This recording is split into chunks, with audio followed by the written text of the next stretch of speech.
మహాకాశములను అందలి సమస్తమును సృజించిన దేవాది దేవునికి నా హృదయపూర్వక వందనములు, స్తుతులు, స్తోత్రములు సమర్పించుకుంటున్నాను. అందరికీ శుభోదయం. ఈ దినాన మహోన్నతుడైన దేవాది దేవుడు నీ కొరకు సిద్ధపరిచిన వాక్కు. యెహోవాను బట్టి సంతోషించుము, ఆయన నీ హృదయ వాంఛలను తీర్చును. దేవుని నామమునకు మహిమ కలుగునుగాక. ఈ మాటలు కీర్తనల గ్రంథము 37వ అధ్యాయము 4వ వచనములో వ్రాయబడి ఉన్నవండి. నేస్తమా, నీ దేవాది దేవుని వాక్కు కొరకు ఆశతో ఎదురు చూస్తున్న నీకు ఈ దినాన చక్కటి వాగ్దానమును ఆయన నీకు అనుగ్రహిస్తూ ఉన్నారు. నీ హృదయ వాంఛలను తీర్చుట నా పని కదా. ఆయన నీ హృదయ వాంఛలను తీరుస్తారట. నీ హృదయ వాంఛ ఏమై ఉండవలను అనగా, నీ మనస్సు మంచిదైతే, నీ హృదయము మంచిదైతే, నీ ఆలోచన విధానము మంచిదైతే, నీ వాంఛ కూడా దేవుని దృష్టికి చాలా గౌరవార్థమైనదిగా ఉంటుంది. సో అప్పుడు దేవుడు తప్పకుండా నీ హృదయ వాంఛలు అన్నిటినీ కూడా తీర్చి నీకు నెమ్మదిని, హాయిని అనుగ్రహిస్తారు. అయితే నీవు చెడ్డవారిని చూచి వ్యసన పడకుము, దుష్కార్యములు చేయువారిని చూచి మత్సర పడకుము.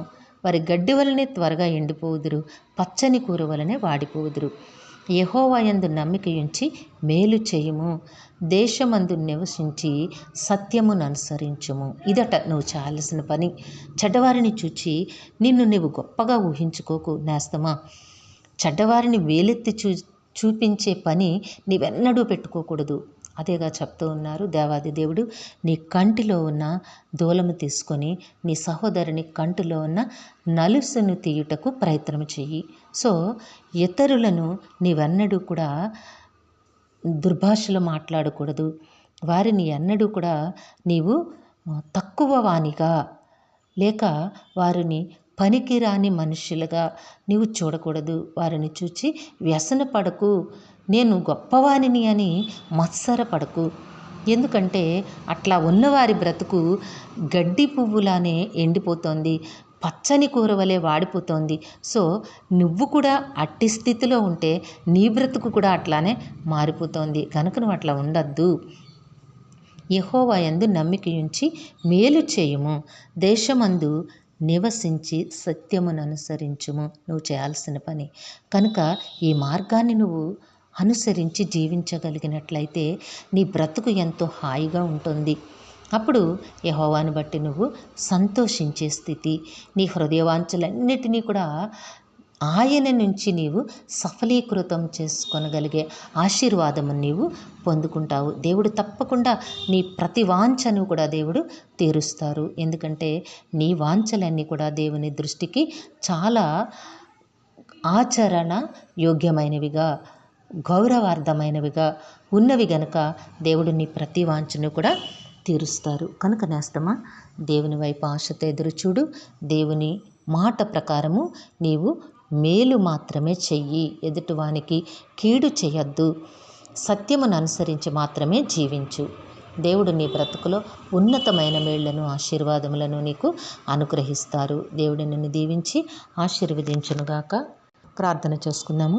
ప్రేమజాలి నమ్మకము కలిగిన దైవమా, మీ ఘనమైన నామమునకు వందనములు. నాయన, మా ప్రియులందరినీ వారి కుటుంబములను మీ దివ్య హస్తములకు అప్పగించుకొంచున్నాము. తండ్రి, అందరికీ కావలసిన ఆయురారోగ్యము, పరిపూర్ణమైన రక్షణ, దీర్ఘాయుష్య, నెమ్మదిని ప్రసాదించి మీ శాంతి సమాధానంతో జీవింపచేయండి. మీ బిడ్డకు మీరిచ్చిన వాక్కును బట్టి మీ చిత్తానుసారము జీవించి మీరు సిద్ధపరిచిన మేలులను, ఆశీర్వాదములను పొందుకునే యోగ్యత నాయన అనుగ్రహించి, నాయన మీ చిత్తమైతే, మీకు ఇష్టమైతే ఈ దినమే మీ బిడ్డకు నాయన మీ మేలులు, మీ ఆశీర్వాదములు అనుగ్రహించి జీవింపచేయమని వేడుకుంటూ ఉన్నాము. యవన కాలం ఉందన్న బిడ్డలకి సకాలంలో చక్కని వివాహములు, ఉద్యోగములు, గర్భఫలములు ప్రసాదించండి తండ్రి. కనికరము కలిగిన దేవుడా, మా ప్రార్థన ఆలకించి ఈ దినము పుట్టినరోజు, వివాహ దినమోత్సవములు జరుపుకొంచిన బిడ్డలందరికీ మీ ఆశీస్సులు, దీర్ఘాయుష్ను అనుగ్రహించి మీ కృపలో జీవింపచేయమని ఈ ప్రార్థన యేసయ్య నామములో అడిగి వేడుకొనుచున్నాము తండ్రి. ఆమెన్. కరుణావాత్సల్యత కలిగిన దేవుడు మీ కుటుంబ జీవితంలో ఉన్నతమైన ఆశీర్వాదములు అనుగ్రహించి మిమ్మును ఆయన నామ మహిమ కొరకు జీవింపచేయునుగాక. Amen, amen, amen.